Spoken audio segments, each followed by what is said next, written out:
નમસ્કાર દર્શક મિત્રો, એબીસી ન્યૂઝ ચેનલમાં આપનું હાર્દિક સ્વાગત છે। હું છું મેઘા અગ્રાવત અને સમય થયો છે આજના મહત્વના સમાચારો પર નજર કરવાનો। ખોદો અને છોડો, કુંભારવાડાની વણકર સોસાયટીના રસ્તા બન્યા ખાડાઓનું સામ્રાજ્ય, રહેવાસીઓમાં ભારે રોષ। ભાવનગર શહેરના કુંભારવાડા વિસ્તારમાં આવેલી વણકર સોસાયટીમાં પાણીની લાઇનના કામ માટે વારંવાર કરવામાં આવતા ખોદકામ બાદ રસ્તાની યોગ્ય મરામત ન થતા સ્થાનિકોમાં ભારે આક્રોશ ફેલાયો છે।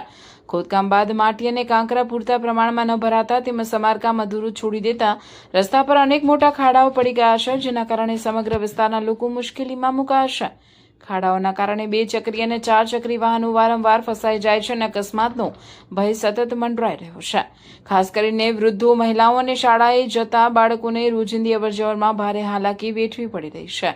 સ્થાનિકોનું કહેવું છે કે અનેક રજૂઆતો છતાં સમસ્યાનો કાયમી ઉકેલ લાવવામાં તંત્ર નિષ્ફળ રહ્યું છે। રહેવાસીઓએ ભાવનગર મહાનગરપાલિકાના સંબંધિત વિભાગને તાત્કાલિક કાર્યવાહી કરી રસ્તાની યોગ્ય મરામત કરાવી ખાડાઓ પુરાવી સુરક્ષિત અને સરળ અવરજવર સુનિશ્ચિત કરવાની જોરદાર માંગ ઉઠાવી છે।